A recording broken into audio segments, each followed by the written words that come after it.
Attention chiropractors, slayers of subluxation, unleashers of the imprisoned impulse.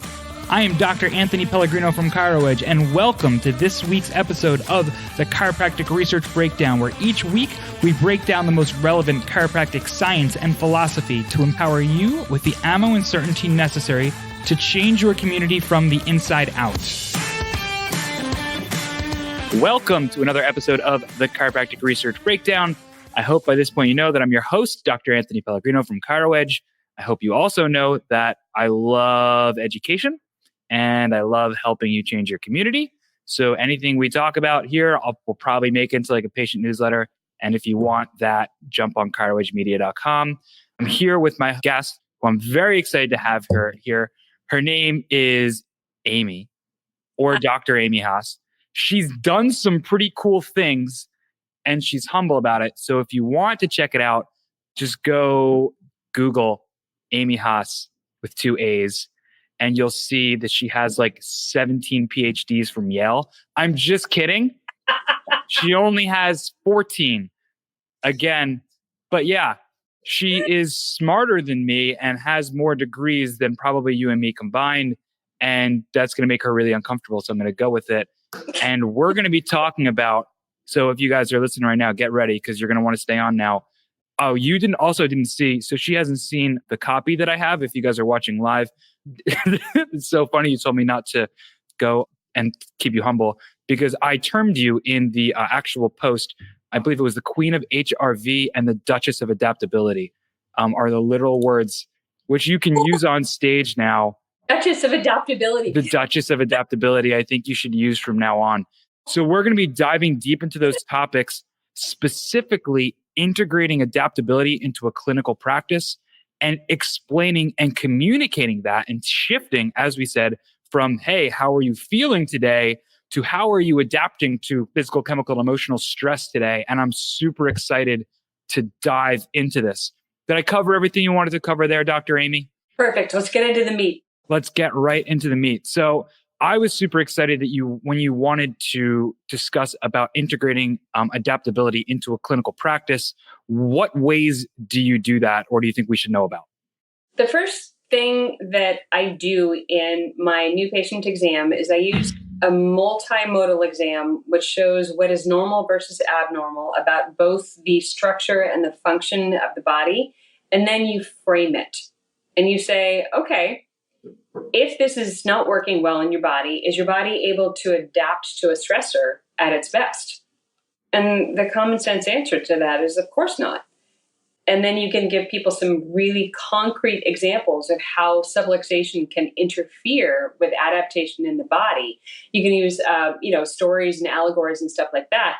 One of my favorite things to share with patients is the distinction between a cement span bridge, which is solid and not moving, versus a regular suspension bridge, like the Brooklyn Bridge, the Golden Gate Bridge. Because those can move, because it's a tensegrity structure, which is a balance of compression elements and tension elements that can move and dissipate forces. The resilience of that structure is much higher than something that can't move. So if those two structures, a suspension bridge versus a cement span bridge, encounter the exact same force, one is more resilient than the other. And that usually, that rings true for a lot of my patients. They're like, that makes a lot of sense. And then patients who, like me, were around for the 1989 World Series earthquake, which probably weren't even born at the time. But that was my birth year, so it depends on when in the year.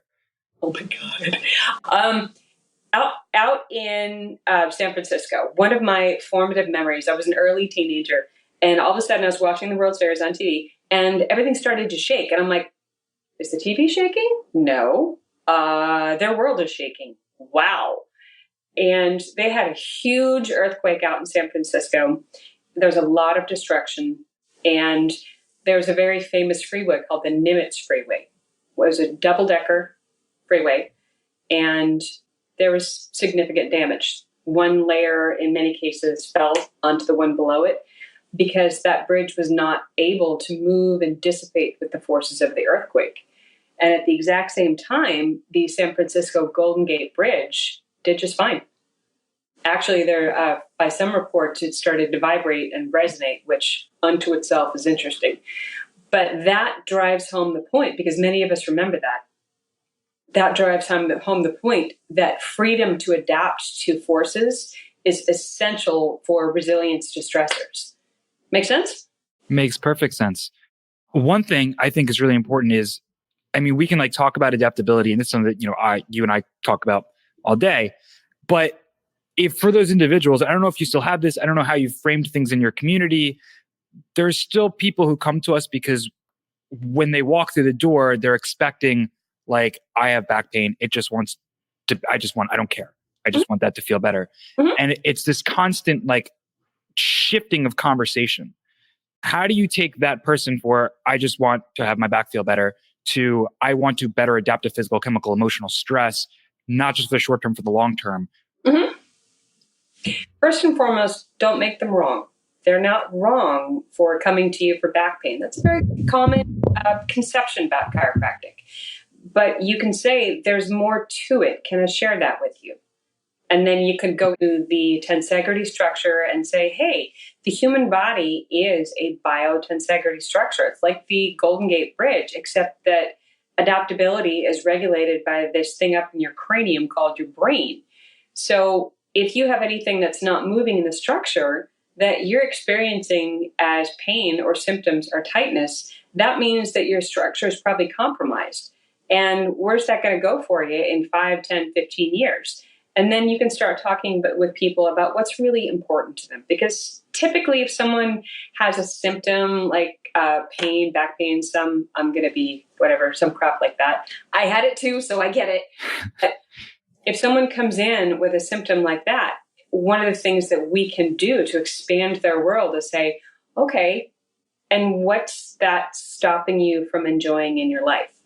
What have you curtailed? What have you pulled back from that you can't do anymore because you're inhibited from enjoying your life because you can't move? And what would happen to you if we restored your structure back to normal so you didn't have to worry about that? Yeah. So open up the bigger picture for them. Yeah, I think that's huge. And in establishing goals as well, right? It's like you can ask them that question, what would be the one thing that if you saw change in your life? And oftentimes what the initial answer is going to be like, oh, well, I want my back pain to get better. Mm-hmm. And you can write that down and you can stop there. Or you can ask the question of, well, why? Why? Like, what does that let you do? Oh, play with your grandkids. Yeah. Out and hike mountains. Do you want to be on a boat and not be worried that your structure is going to fail? Absolutely. Functional. Yeah. I love that. And it's that's just something that we work on in practice. And it's like the better we get at that, I'm sure you've experienced it, the better we get at making that bigger picture. It's like, oh, the more people are here, the more people are here to get adjusted, and the longer they stay. Because they want something bigger. Yeah. And we can share the bigger picture of chiropractic with them. And when they invest in that, when they emotionally say, hey, yeah, that's something I want, then you can have this value for value exchange with people saying, there's something you want, I can provide that to you. Right. And you're not, and even with the conversation of you're not making them wrong, it's like, well, for them, it might be, well, now I want my back to feel better because I'm going to be able to dance at my kid's wedding. And so you're both right, which is awesome. This tensegral structure, adaptability, they're great words. Mm-hmm. Clinically, what are you doing to actually measure that and be objective? You can measure biotensegrity in the biomechanical sense, and you can measure adaptability. So it's a combination of more of a biomechanical approach coupled with a neurological adaptation approach. So let's separate that into two. The biomechanical approach is symmetry in the body. Do both. When someone is walking, is their gait pattern normal? Do they kink to one side with every single step? Can you record that on video and reflect that back at them? When someone is standing in a gravitational field, are they lined up? You and I went to, like you, we went to classes where we were taught ears, shoulders, hips, knees, and lateral malleolus, right? So if a person isn't that, then that's abnormal, and you can take a picture and reflect that back to them. So asymmetry of structure, asymmetry of motion. Some of the tests that I do are the Derifield, the leg flexion test, but I take that a few steps further. And I will use, first, if you get an asymmetry on that leg flexion, you make the patient feel it. And you say, okay, do you understand? These are not the same. That's like having your suspension bridge with one cable tighter than the other. Do you think that's going to interfere with your suspension bridge? Because you're walking on that all day. If you have a wobbly tire for 50,000 miles, what are you going to do? Bad things. So that is just the Derifield test. And then you can extrapolate that with a Jonda leg extension test. You can do a functional motion screen, which we can borrow from other professions. It's basically, how is the body moving? Are there asymmetries that we can objectively record and show a person? So it's not subjective. It's like, hey, this is abnormal. X-rays fall into that category. Is this normal or abnormal? Then let's jump to the neurological adaptability. So the logical jump between the biomechanical and the neurological is, okay, what is adaptability in the body? The main function of the body is to perceive the environment, both internal and external, integrate that information, and execute an appropriate and timely adaptive response. That's the basic function of the body. So if there's anything that interferes with that safety pin cycle, if there's any disorientation in that safety pin cycle, by definition, your body will not be as able to adapt. It's as simple as that. And I find that most of my patients really do get that. So some reflections that the body is not adapting appropriately, we can use physiological, such as heart rate variability is a well-accepted in many fields reflection of adaptability within the body. You can use more straight-up neurotests, such as you and I were talking about the Foucault step test or Romberg's test. Because Foucault step test and Romberg's test are tests to assess how well the body is adapting to gravity. Incoming information, integrated, executed command. Good stuff in, integrated, good stuff out. Anything with interference going into the brain can't generate the right response. Disorientation.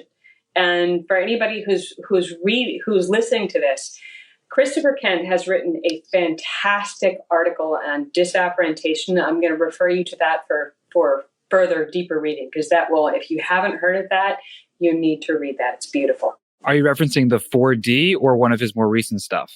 Any of it. Any of it? Yeah, that gets referenced on pretty much every episode of this show. Is all those. I'm a big Christopher Kent fan. Actually, the reason this even exists is because of On Purpose, because I'm in love. So thank you. Really rock solid work. I mean, they've changed the face of the profession by bringing what they have. And it sounds like that's what you're into doing. I love it. One of our conversations, and I think I really wanted to do this and go into it, because before we started, I was like, I had to grab a piece of paper before we started, because I was already taking notes on it. And we looked at, and you had mentioned that in our profession, we've had this obsession with the brain. The brain, which is amazing. It's so much cooler than the sciatica, right? Like, it's so much better, I think. It is. But what's the next logical step? But why? It's like the brain, and we want to influence the brain, but why? So let's Duchess of Adaptability. let's That's awesome. Dive. And by the way, I don't know if you can see it, but we have a comment on here. Dr. Ian Stuhlman from Florida says, definitely the Duchess of Adaptability. So it's your new stage name, and you're welcome. So you're welcome for that. Hilarious. Ian, I'm so sorry I missed you this past weekend. Apparently we did this. Oh, man. So, Duchess, let's go into why you think we need to go further. So, recent research has been elucidating the pathways by which the chiropractic adjustment and correction of vertebral subluxation can impact areas of the brain, such as the prefrontal cortex or the H reflex, those are beautiful unto themselves. And oh my God, doing those studies is no small thing. I have the utmost respect for the background work, the vision, the clarity that goes into creating those studies that give us those foundational pieces. So please understand that what I'm about to say says those foundational pieces, that's not work that I'm not even sure I could do that. I had to look up what an H reflex was before I read Heidi Havoc's research. I was like, what the heck is an H reflex? And I still don't understand it, but I think I got what it kind of means, but I don't know what it is. Mm-hmm. Well, let's just focus on the word reflex. Yeah. That says it all. In the shape of an H. Well, yes, too. But if we were to simply think of that rather than go deeply into the neurophysiology as a reflex, what is a reflex? Information, inbound, integrated, executed response. That's a reflex. If we are changing a reflex, we are changing adaptation. Perfect. Kind of as simple as that.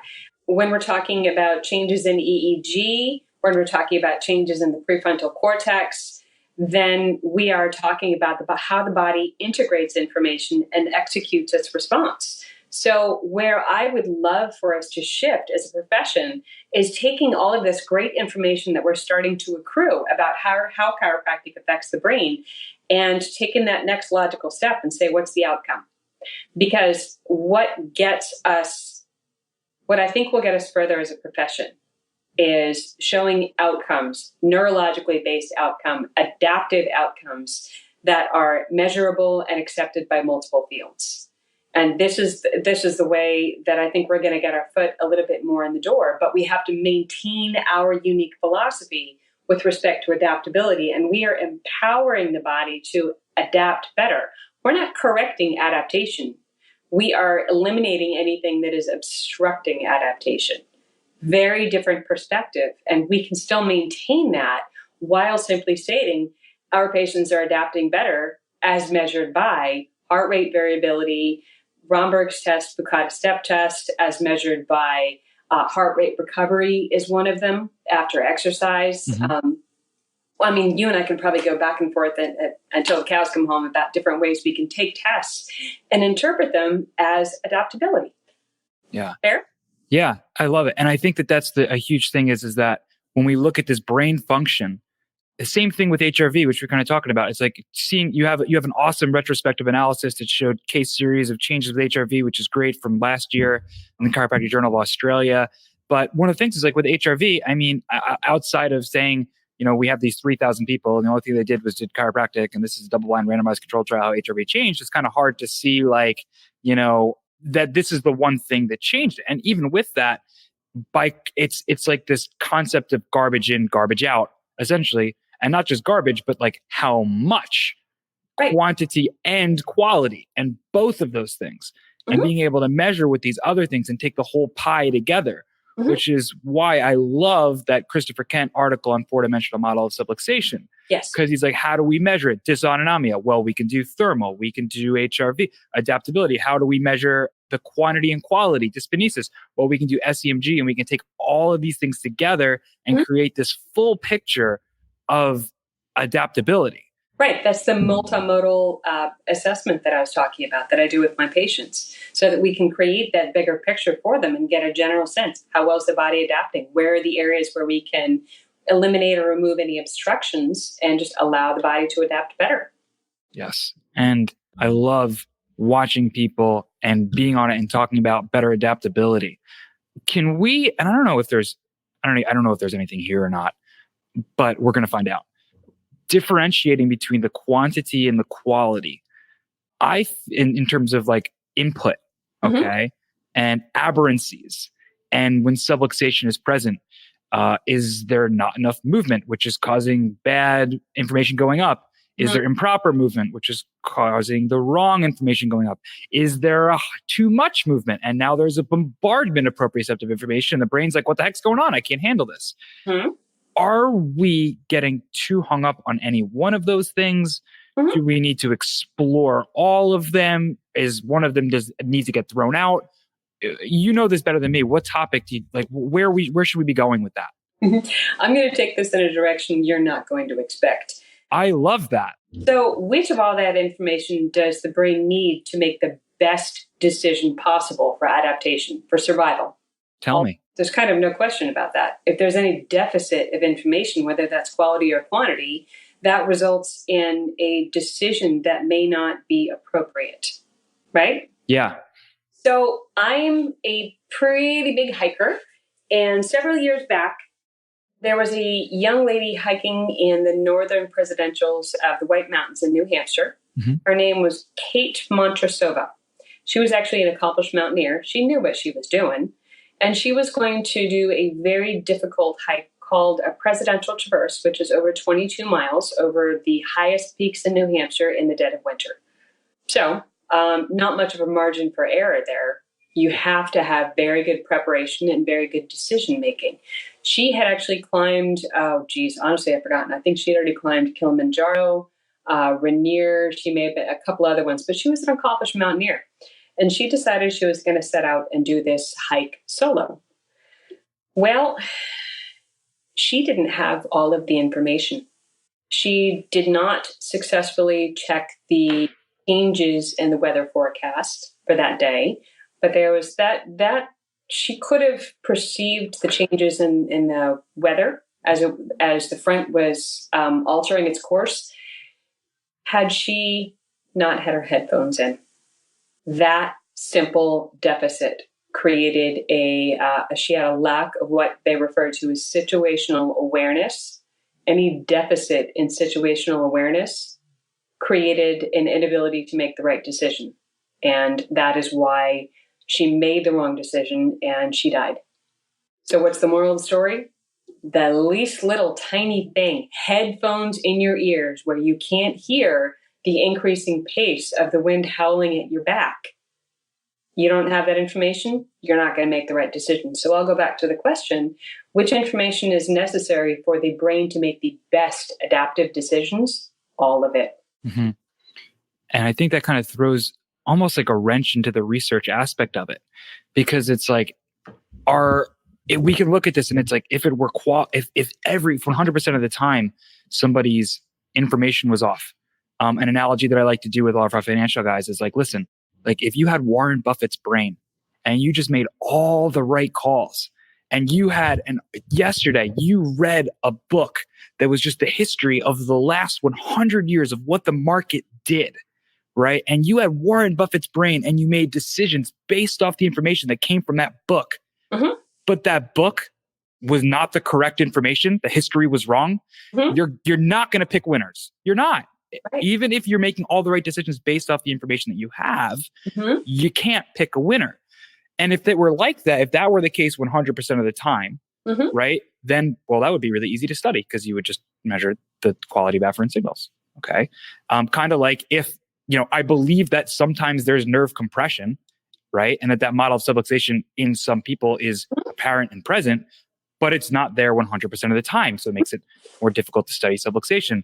On the other end, I don't know. I know you are nerdy. I'm assuming because you had the 23 PhDs from Columbia. 27. Sorry. Yeah, 3 cubed. But are you into like comic books or those movies or Avengers or anything like that? Marvel Comics, Avengers. Marvel. Okay. So we're going to go Justice League, Man of Steel. Did you see the new Superman movie? Not the Batman versus Superman. All right. You got to go back and watch the new Origins Superman movie. Yeah. There is a scene, and it's my favorite chiropractic scene that's ever been in any superhero movie. Uh-huh. I think you're going to like where I'm going with this, where General Zod, I think, is who mm-hmm. it is the bad guy. And he's on the planet Earth and he's fighting Superman. And he takes his helmet gets destroyed in the fight. Mm-hmm. And he takes the helmet off. And all of a sudden, what that helmet had been doing for him this entire time was filtering out all of the stimuli on Earth. Ooh. So he's there and he takes it off. And this movie you can hear the buzzing of the lights. You can hear the horn from a mile away. You can hear people walking. You can hear the chatter. You can hear all these different things. And he can't figure his crap out because there's all of these stimuli going out and he freaks out and he loses the fight. And Superman is like, I've been training the last 23 years to be able to handle all of these stimuli and blah, blah, blah, blah. And I'm used to this. And he wins the fight. And that was I was like, did they just explain the safety pin cycle in Superman? Is that what just happened? And I use this analogy all the time And really not that many people have seen this scene. So I want, like, sometimes I'll have a kid who's a big Superman fan and he's like, oh, that makes sense. And he'll be like, is that why I can't focus in school that well? Is that why I can now focus better? Is that why I'm sleeping better? Is that why this or that? I'm like, maybe. I mean, you're just adapting better. So I think that this whole conversation surrounding all of this is crucially important. Anything that distracts your brain from paying attention to the good incoming information, your brain won't make the best decision. I totally agree. I love that. And I think it's so important. It's so cool to be having this conversation, to watch how this conversation, I haven't been in chiropractic for as long as you, who's celebrating, we won't go into what anniversary it is from chiropractic. Oh, but honestly, though, both of us are youngins compared to the people that have led the charge in this for so many years. Right. We look up to and we learn from. So we're still newbies here. Yeah. And it's pretty fascinating to see, like, years ago, how the conversation, when you read things, it was all about this brain out communication. Yeah. And I love just having this conversation where it's like, well, the brain out miscommunication is probably caused by the brain's making all of the right calls and the right decisions. Maybe it's just doing it based off of bad information. I would agree that is a distinct possibility. Absolutely. It's pretty cool. So taking that clinically, explanation wise, I know we've been kind of going and we have a couple of really good analogies. I really like your hiking analogy. I'm probably going to have to throw away the Superman analogy because no one really gets it. Love it. Okay. But don't throw it away. I love that. Okay. Cool. I have a blog post where I actually clipped the YouTube video. It was on my website. I think like 6 people have seen it, but it was fun. What else do we need to do? Is there anything else we need to do? Do we just need to keep riding this? As a profession, what else can we incorporate? What do we need to? What do you want me to do tomorrow? What do you want me to do tomorrow? I think we as a profession need to absolutely own adaptability because that is our birthright. That is ours. That is our philosophy. That is the really bigger picture execution of what it is that we do. And that is where we can spin research to our favor. HRV is a great example of that. I love it. Well, thanks. I had fun. This has been awesome. I've enjoyed talking with you. Thank you very much for this conversation. Thanks for the honor of having me on your show. Oh, the honor is all mine. Just real quick, parting words of wisdom. And if anybody wants to contact you, your Harvard at harvard.edu email address would be perfect. Yeah, my Harvard at mit.yale.edu subscript Stanford, please. Thank you. That's your email address. I'm writing that down. That's going to be posted on the page. Yeah. How anybody can contact you and any parting words of wisdom? Parting words of wisdom. When someone comes in with a symptom, listen to them, hear them, and create a space in your mind that they can go that they can't even see yet. And then take the patient's hand and guide them towards that possibility, that space, that room. Tell them it's there and give them little bits and pieces of what is possible. For example, I had a woman come in with fibro and she basically could barely walk. And I said, can I take the person that I'm going to know a year from now and hand her back to you? What's possible? And I didn't tell her what was possible because she wasn't ready to hear that. She, a year and a half later, is fully functional and doing yoga. So create that space, create that possibility, and then guide people towards it. Much bigger possibility than just pain relief. The possibility of playing with the grandkids, the possibility of going hiking, going biking, having a second honeymoon with the spouse where you can go romp around Europe and go up all the stairs in Croatia because your body is resilient and can adapt and can do it. Those are the possibilities that we all know is possible with chiropractic, but your patients may not know that coming in. Draw that for them. So agree with them and then expand and make good on it. Make good on it. Yeah, that's that integrity thing. You know, don't ever, I'm not a big fan of blowing smoke because that is just not a good idea. So just make sure whatever you tell them is eminently achievable. And then there are action steps towards getting to that goal. Measurable action steps. I love it. And if you've listened at all, you have numerous ways to measure. Mm-hmm. Awesome. Well, Dr. Amy, thank you so much. To those of you guys who listened, thanks for being on here. This was a lot of fun. Go out there, slay some subluxations, and you know I love you all.